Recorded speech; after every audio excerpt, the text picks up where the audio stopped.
Good afternoon. That's tough.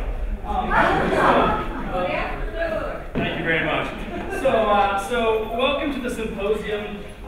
Just quickly, I developed a quick slide here to introduce the theme of the symposium. Let me move on to at least the nature of my comments for today.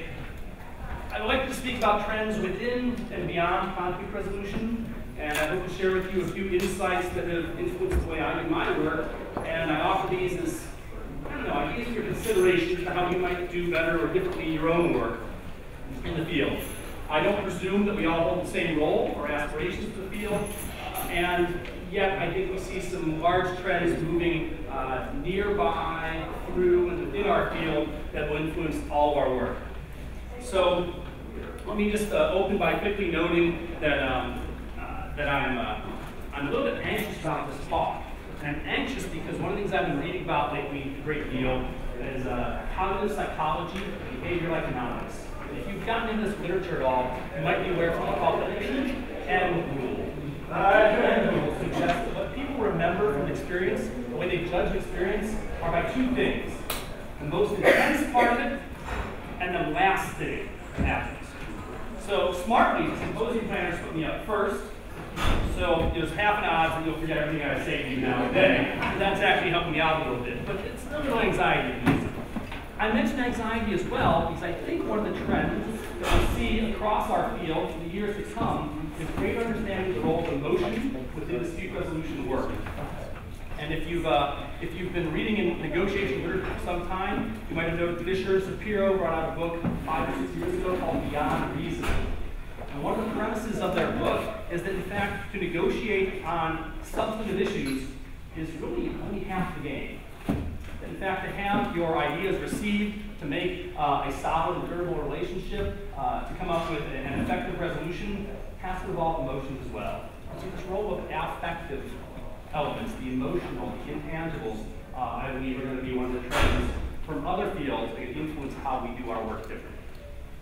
That said, let me move on to at least frame up where I'll go with my comments.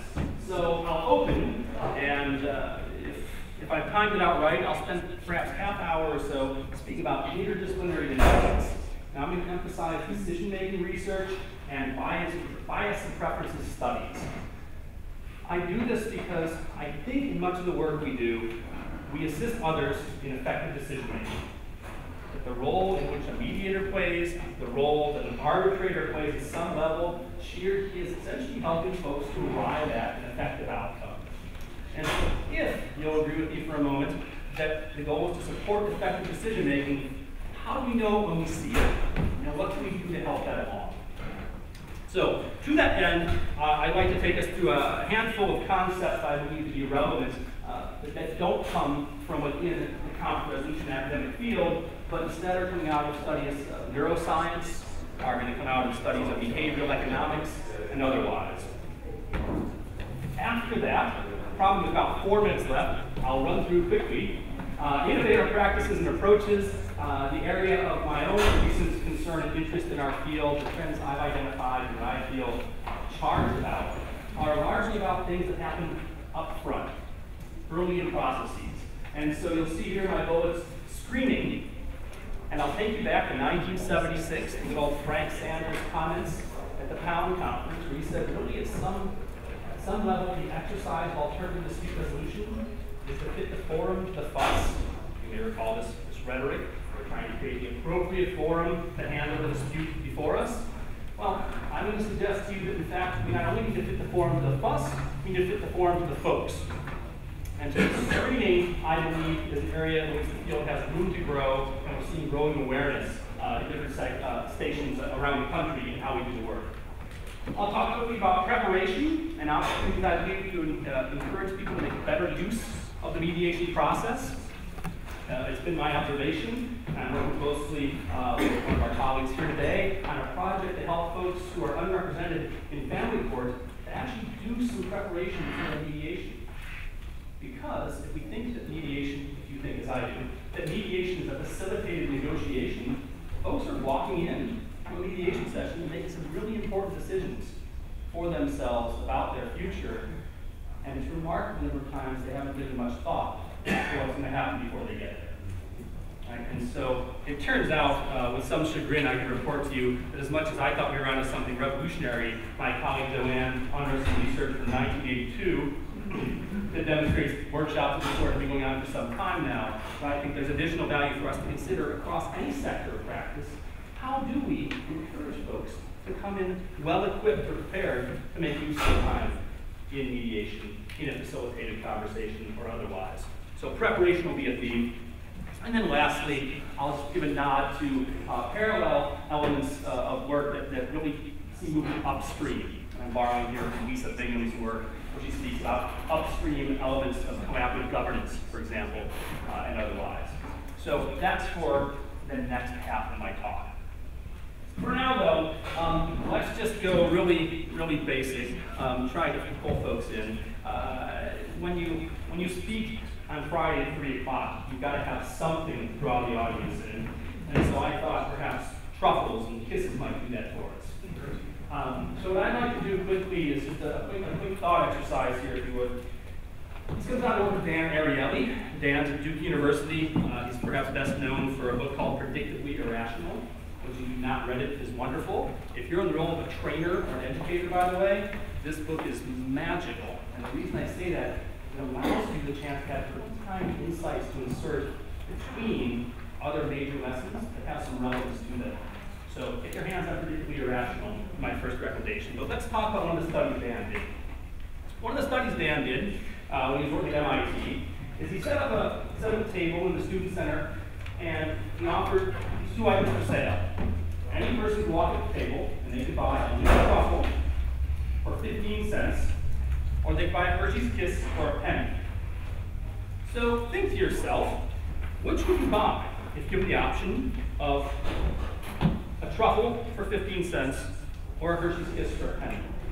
How many folks are buying the truffle? How many folks are buying the Kiss? 15? Yeah. 15 of you. Okay. If you only buy one, just change your answer. There you go. All right, so that looks like we got about 60-40 split there. So they checked in on that. They said, let's see how that went. And they took tallies about what percentage of folks for which one. They came back, they set up the next day at a different time. Something they got some of the same people, perhaps not, doesn't really matter. But they changed the market price on these items. What they changed it to were these. The truffle is now going for 14 cents, and the Kiss is free. So think to yourself, 14 cents for a truffle, or free for a Kiss? How many folks buy the truffle now? Congratulations. We're getting part of the show. How many folks take the Kiss? It's free. Very good. Okay, so let's check in on what they found before we talk about why this happens. So, when it was the first market, in our room, I would think a 60-40 split, they found 73% of folks bought the truffle for 15 cents, right? And only 27% preferred to buy the Kiss for a penny. When you change the prices to 14 cents and free, and let's take note, the margin is the same, right? 14-cent difference, 69% jumped over to free. What gives? I don't want to talk about it too much. We can run one more experiment about this, and we can try to figure out the power of free here for just a moment. So, the reason I sprinkled this into my talk today is A, this is part of the decision-making literature that I think is of value to our field, and B, it allows me a chance to drag some of you on the stage here quickly. C, it's relevant for you because Halloween is coming and you can replicate this at home. So, here we go. I need please 4 volunteers, and I can promise you a reward for playing. Come on up. First 4 people who will come have a seat here. This will take just a moment, not to worry.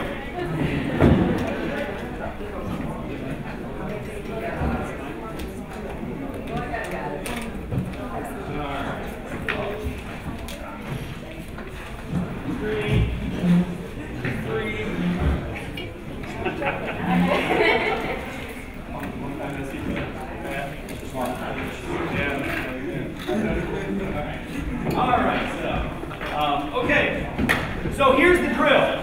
What Ariely does when he gives out Halloween candy, which seems really sort of mischievous to me, but I'm going to try it here myself, is he, where's my prop? So, what Ariel says is he gives each child who comes to the door, you're now children, by the way, gives each child who comes to the door 3 Hershey's Kisses. He says, hey, I got a proposal for you. Let me offer you a deal. If you'll give me 2 of those back, then I'll give you a large Snickers. Yes, here you go. Wow, okay, so we got 4 for you. Hold on a minute, I got another deal coming for you. Hold on a sec, please, thank you. So we have 4 people wanting to make this deal. The other offer, though, is to say, now wait a minute, instead, if you'll give me just 1 kiss, I'll give you a little Snickers bar.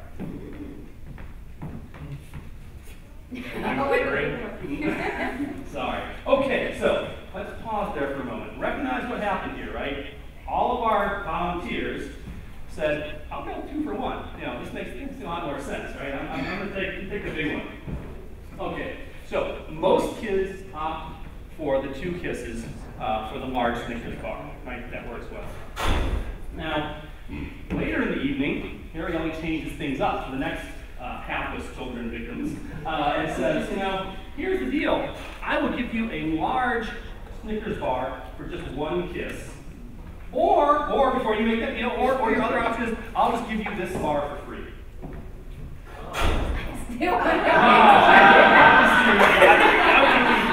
Evidently, you're not kids and only have babies. So, first of all,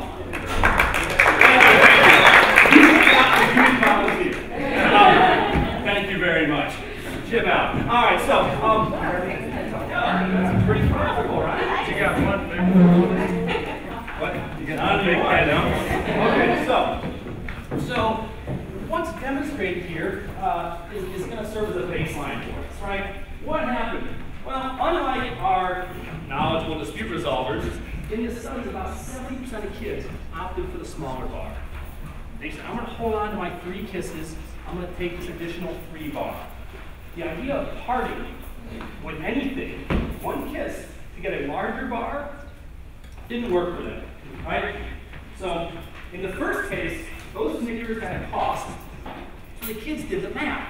They said, gee, 2 Snickers for a big bar, or 1 for a little one, I'm taking the big bar.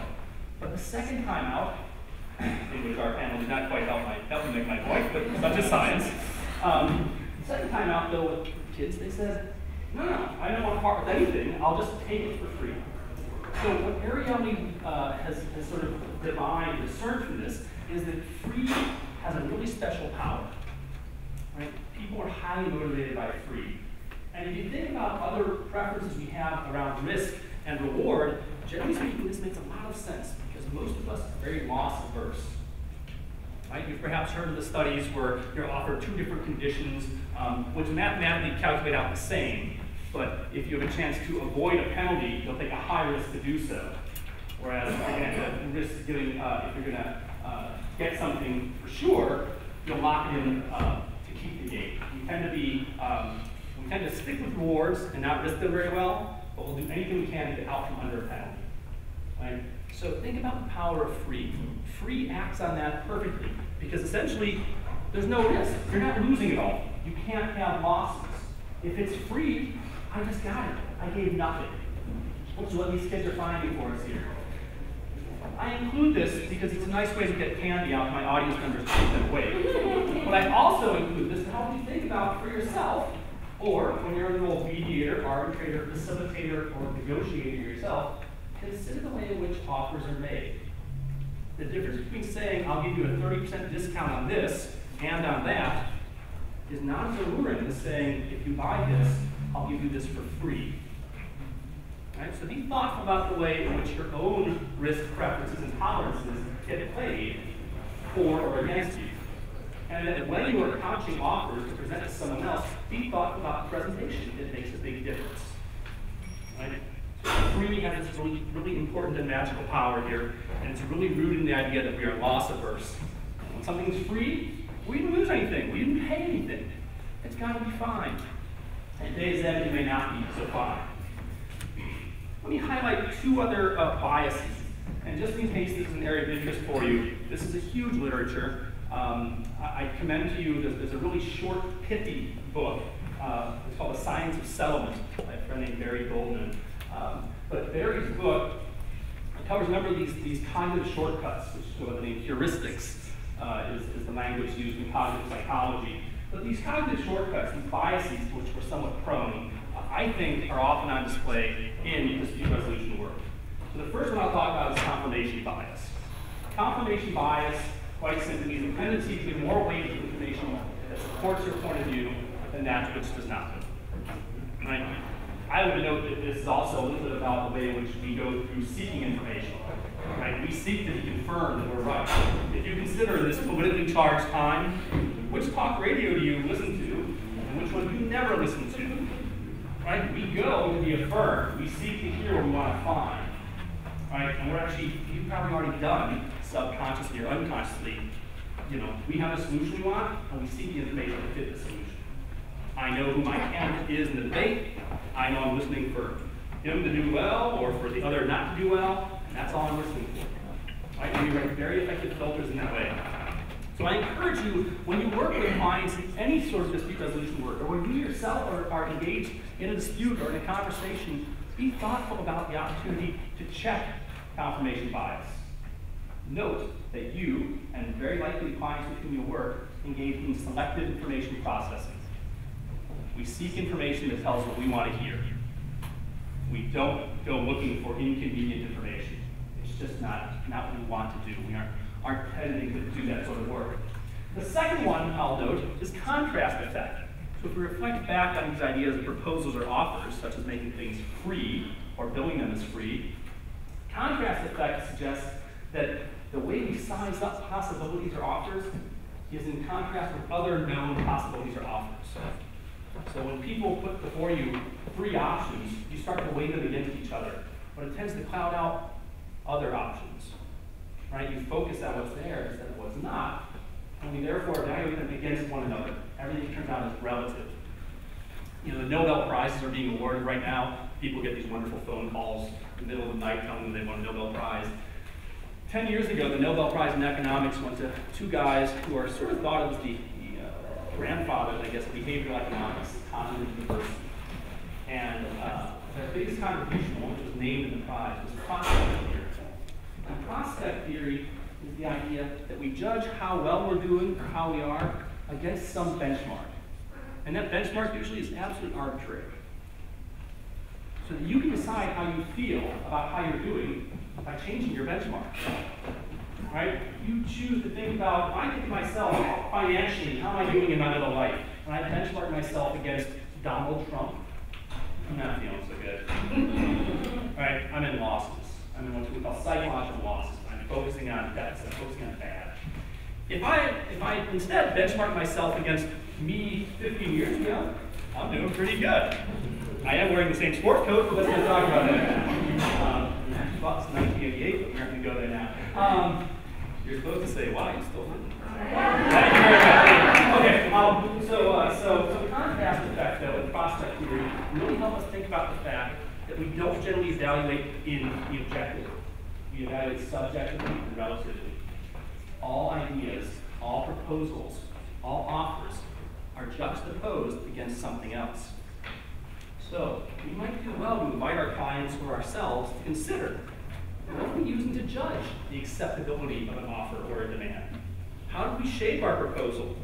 How might we make our proposal look better by throwing out a worse proposal next to it to make this one look more attractive, as an example?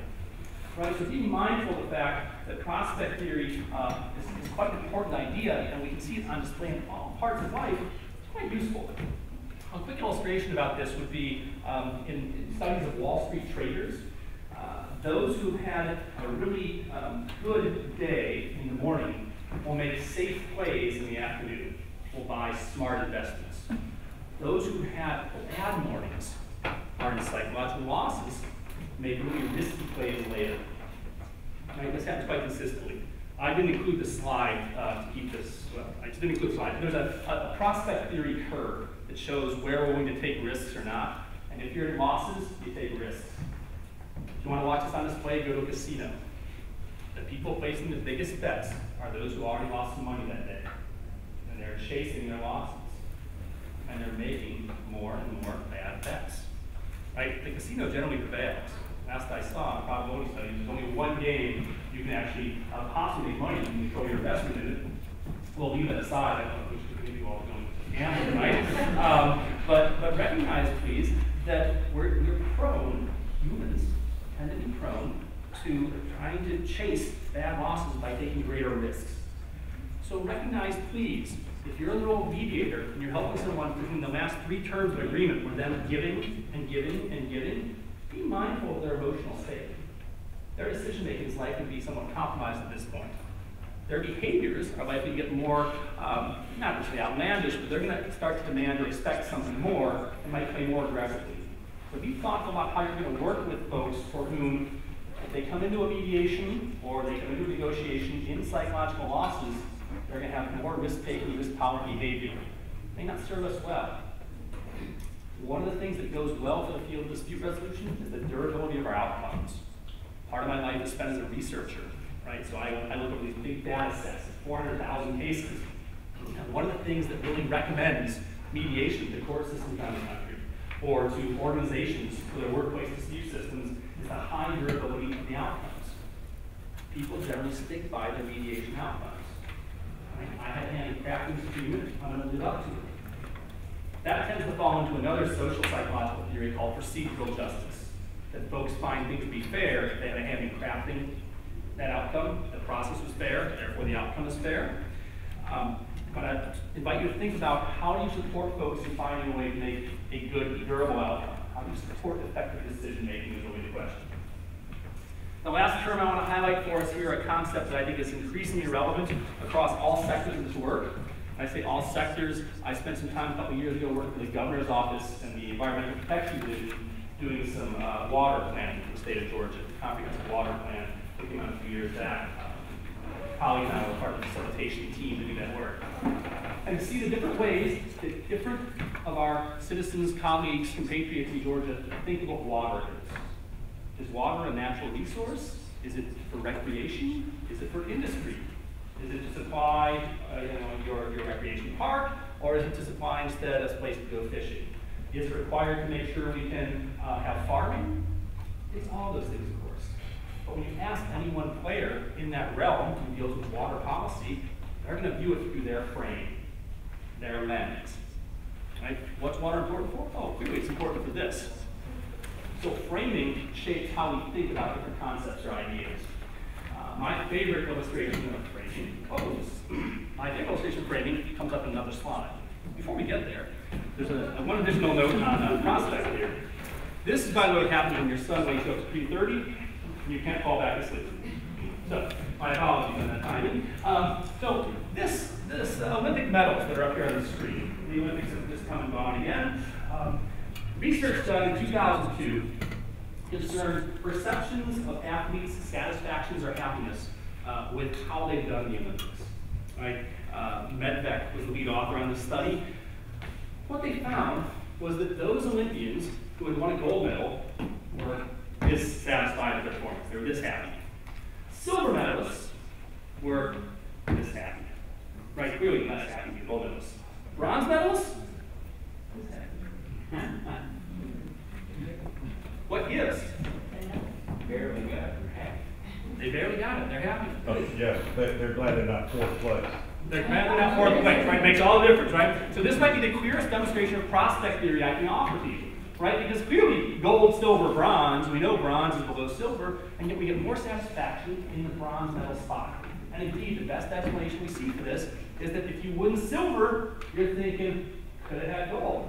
If you win bronze, hey, at least I'm up here.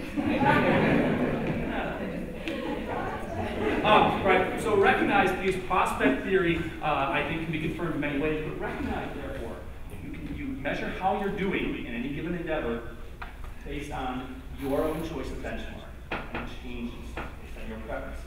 So be thoughtful about what people think they should have and where they are now will change their preferences. So, to my concept of framing here, I have to make sure I get this right. My favorite illustration of framing comes out of the Texas House of Representatives in 1952. Arm and Sweat explains that if you mean whiskey, the devil's brew, the poisonous scourge, the bloody monster that defiles innocence, dethrones reason, destroys the home, creates misery and poverty, literally takes the bread from the mouths of little children. If you mean that evil drink that topples Christian men and women from pinnacles of righteous and gracious living into the bottomless pit of degradation, shame, despair, helplessness, and hopelessness, then my friend, I'm opposed to it with all my being. However, if by whiskey you mean the lubricant of conversation, the philosophic juice, the elixir of life, the liquid that is consumed when good fellows get together, that puts a song in their hearts and a warm glow of content in their eyes. If you mean Christmas cheer, the stimulating sip that puts a little spring in the step of an elderly gentleman on a frosty morning. If you mean that drink that enables man to magnify his joy, to forget life's great tragedies and heartbreaks and sorrow. If you mean that drink that pours millions into the treasuries of Texas, that provides tender care for our little crippled children, our blind, our deaf, our dumb, our pitifully aged and infirm, to build the finest highways, hospitals, universities, and community colleges in the nation, then my friend, I am absolutely, unequivocally in favor of it. So you'll know, whiskey might serve as an object lesson here as well. I might offer to you that in my work, more often, I find myself mediating in organizations these days, and organizational concerns. The three terms that mean the most, this is actually through my court mediations as well, are justice, respect, and fairness. And when I hear any of those terms in any form, I pause the mediation, and I turn to the party and say, can you help me understand what justice looks like to you? Because if I don't, then I miss the chance to learn what their frame is. Their frame, their understanding, what the manifestation of justice would be, or how they understand what fairness means here. It makes a big difference, right? Same with respect. On that fairness point, by the way, I was confronted just a couple months ago with the stark difference between distributive and procedural justice.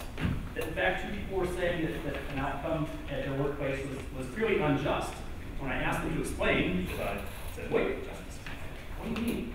One of them talked about apportionment of some end-of-year bonuses. The other one talked about the decision-making process for locating the new office spaces.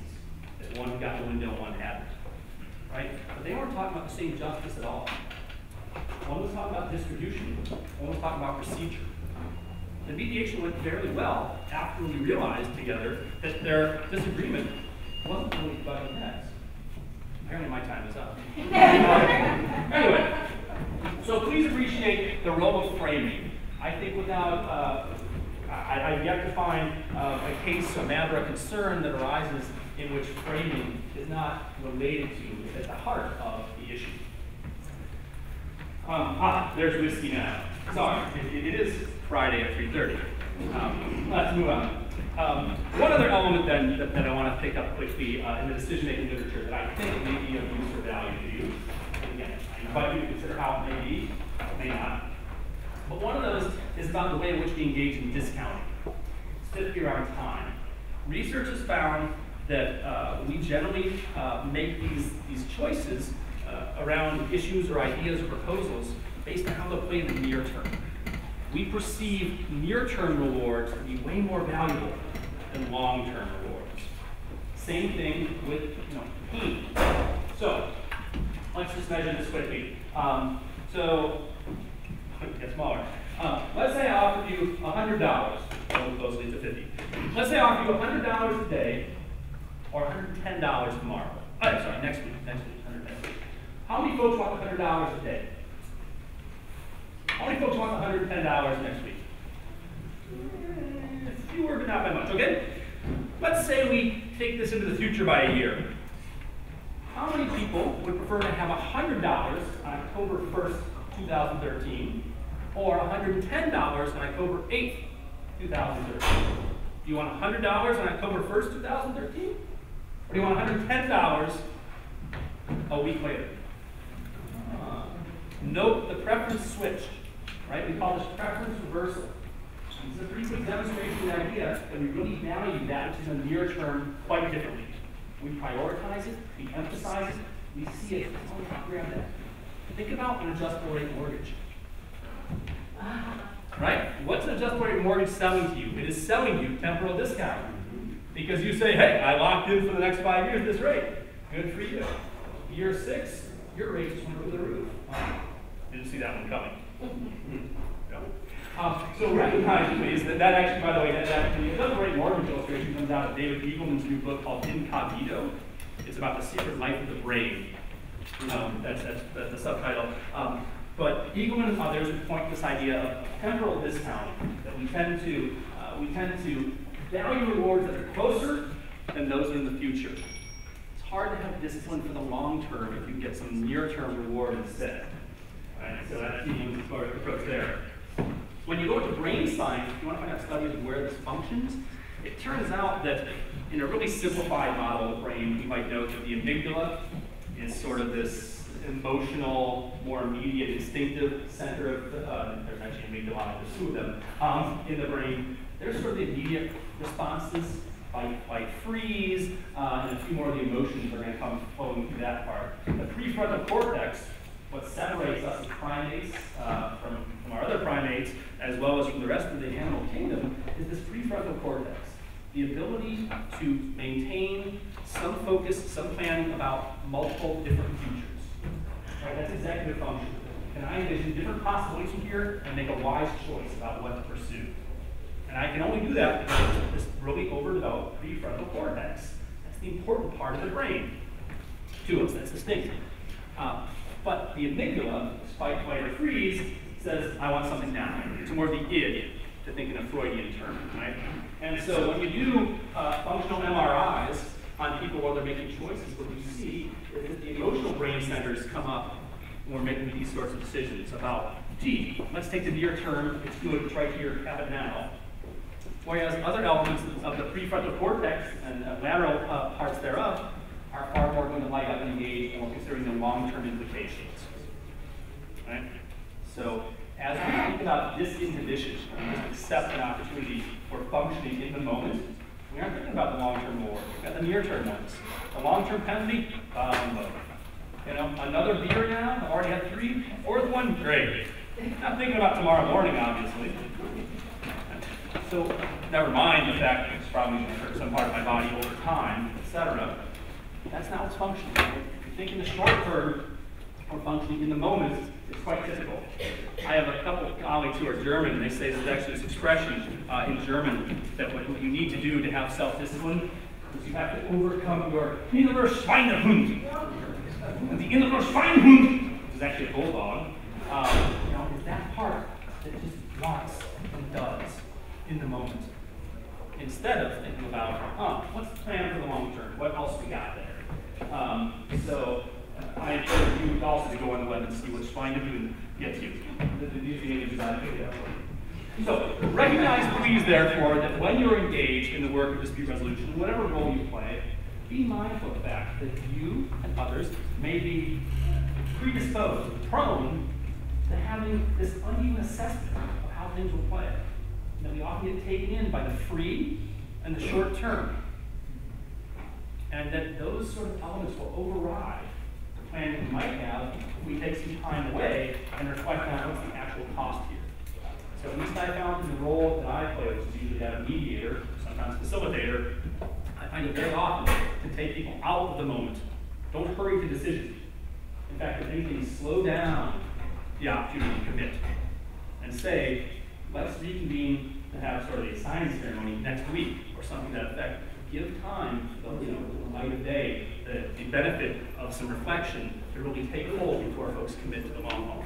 You might know in Georgia, in fact, in our model standards for court annexed mediation, we have a 3-day period, cooling off period essentially, under which people can say, I want out of the agreement I signed 2 days ago. I don't wish to stick with it. And that's there in part because we recognize people will sometimes, in the heat of the moment, take a decision that they really won't like after they've had some time to process and reflect on it further. So be mindful. I would encourage you to build into your processes and your practices ways to allow folks an opportunity to reflect. Overconfidence decision area. The last two I want to talk about. Okay, so overconfidence, I think we've seen before. The tendency to overestimate one's talent, or likely to success. I experienced this 2 minutes ago when I realized that I didn't have my timing down for this talk. I was pretty sure it was going to go well.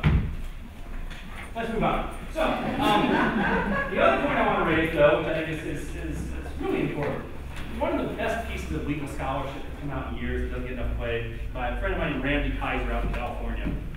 Randy recognized that in California, as in the federal courts, we have these rules. In the federal courts, it's bilateral rule 68, you can mediate there. But basically, it's a cost-shifting statute. What it amounts to is that if, in settlement discussions or negotiations, I make an offer to you, and you decline it and say, I want to go to court instead, the courts say, it's going to be worth our time. And that means that if you passed up Tim's offer, and the outcome you get in court isn't better than Tim's offer, you've got to pay for taking Tim to court. Right? And it goes the other way too. If I reject their offer, and we go to court and I don't beat their offer, I got to pay their fee. Right? So, what Randy did is that this data is available because in order to invoke Federal Rule 68 under settlement, you have to put in your numbers to the court. So this is now a data set. So he went digging in there. He said, how are these cases coming out? Oh, here's the rejecting an offer idea. That's fair. So the cost of going to trial. So what happened? He looked at this body of cases over the course of 5 years in California. What did he find? In 3 out of 5 cases, I'm sorry it's so small for you, but 61% of cases, the plaintiff blew it. The plaintiff's average in these cases was $565. The defendant had offered $48.7 on average to settle them. They said no. The court decision came back at $5,700 on average, and therefore the rejected offer difference in final order was $43,000. So the plaintiff in 3 out of 5 cases blew it and missed the chance to take the money and run. And they had to pay for taking the defendant to court. Right? Now that's pretty bad, and that happens in 3 out of 5 cases. It works on the other side. If you're a defendant and a plaintiff makes an offer to say, I'll take this and it can be done. Plaintiff demands $770,000. Final award to the plaintiff in these cases averaged $1.9 million. The difference is $1.1 million plus costs. And this happened in 24% of the cases in the data set. You sum these numbers, 85% of cases exhibit overconfidence by either the client, the party, him or herself, and or their attorney. Right? Walking past, turning down an offer to settle in civil courts appears to be a really bad idea. And especially on the defense side. It happens less frequently the defense blow it, but when you blow it, you blow it big. I think it's very useful information to have if I'm going to be an attorney playing and advising a client. I think it's also information that you should have as a mediator. You don't need to trot out a chart in PowerPoint. I like to. But in mediation, you might encourage people to think about, I get that you're going to decline this offer, you don't like what you've seen so far. Talk to me about what you see as being your other alternatives. I'm not going to start and burst their bubble all the time, but to the extent I can ask you to reflect on reality, it may hopefully diminish the effect of this. Okay. Moving quickly and forward, because indeed I'm slightly behind my time.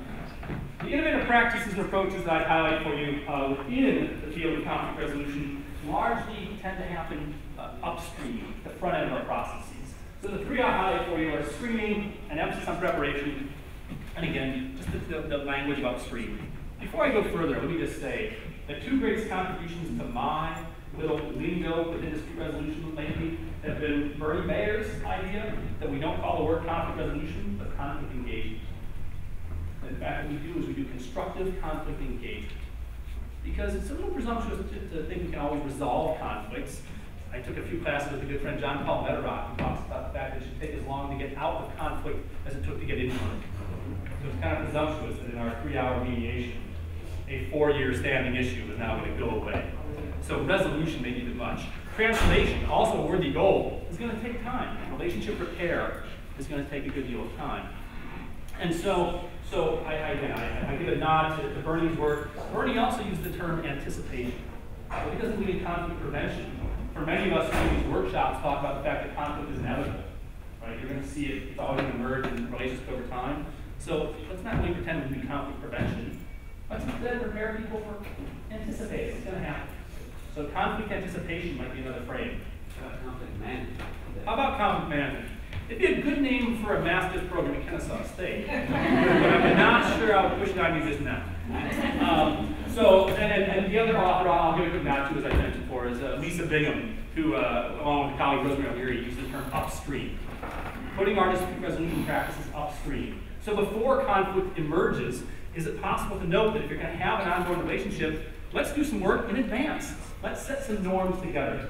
Let's talk about how we're going to respond once we find ourselves inevitably in difficulty or in conflict. What do we pledge now to each other to do? What do we set up to have it ready when we get there? It takes some advanced planning. Most folks think that's kind of hard to see. Again, that's sort of a deferred payoff. We don't do that work so easily or well. But I commend you to think about those possibilities.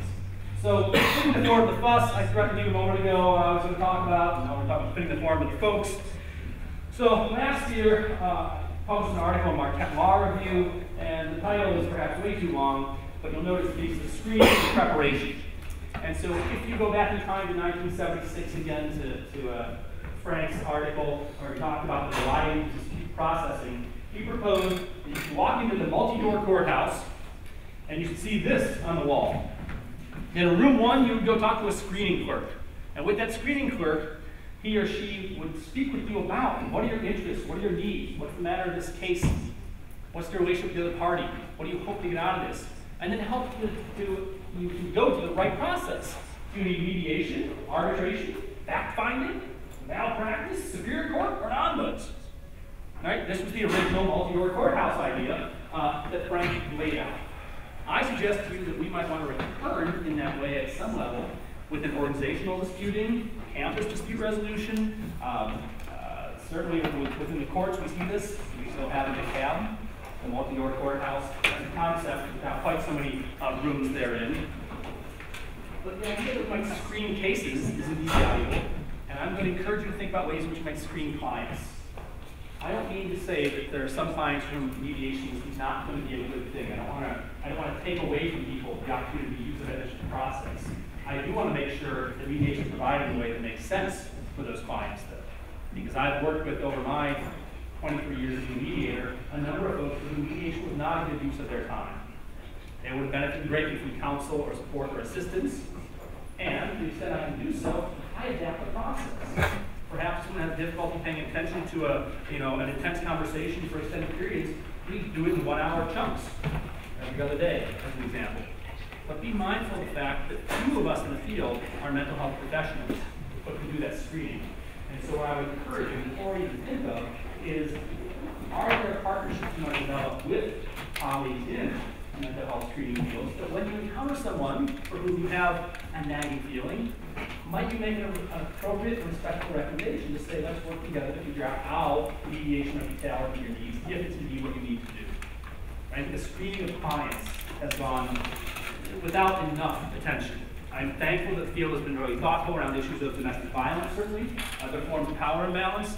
I encourage you to think about mental capacity and ability to engage in one's own advocacy as being another important element as well. So the last thing that I want to see happen here, alongside the screening, is this preparation idea, right? So, I mentioned previously that Joanne and I are working on this model of preparation in the county courts, or hopefully inviting people to prepare themselves to go in and be a good negotiator on their own behalf. Again, I really welcome you to take up that challenge for the work you do as well. Make sure that folks get at least a flyer saying, here's what's going to happen in the room. But if you do better than that, then do. Think about an interactive website. Think about some forms that they fill out. What are your priorities? What are your interests? What does the other side want? Are you ready for the emotional challenge of mediation? Right? Far too often in my work, folks come in the room because they were sent in the room and they didn't quite appreciate what was going to happen. So be thoughtful, please, about the ways you might equip people, inform people to make best use of these processes. One of the things that's been one of the central themes across my research has been coercion and pressure. And indeed, I think there is an appropriate role for coercion and pressure within mediation by the mediator. We could have a fine 4-hour discussion about that, but we're not going to do that just now. But it strikes me that if we do this with screening, and we do mediation design with the clients themselves, we might invite them to tell us, how much pressure do you want? Because at some point right now, I just got appointed to the Georgia Commission on Dispute Resolution, so I serve alongside 10 judges and a few other folks, and we sort of work on policy for the state's court annex dispute resolution work, right? Appendix C of our Georgia rules of dispute resolution say that we should in fact be careful not to apply too much pressure. We should be persistent. But at some point, persistence becomes duress. But how do we know where that is? Isn't it different for different parties? And so, when I get out looking around the internet for a model of where do I see a place where people talk about how much pressure they want, I came up with only this. That's right. The dominatrix, I will argue to you, is the model of media of the future. Because she knows to find out from her parties, her clients, how much pressure do you want, and what will be your safety word. We'll see where my idea goes, but if you pick it up, please do give me credit. It's the mediatrix. It's on a blog here at the law school, so I want to read more about my mediatrix model. On that note, I think I'm just about out of time. Thank you for enjoying my whirlwind tour of trends beyond and related to CR and trends within the field. And lastly, have a wonderful symposium. Thanks for your attention.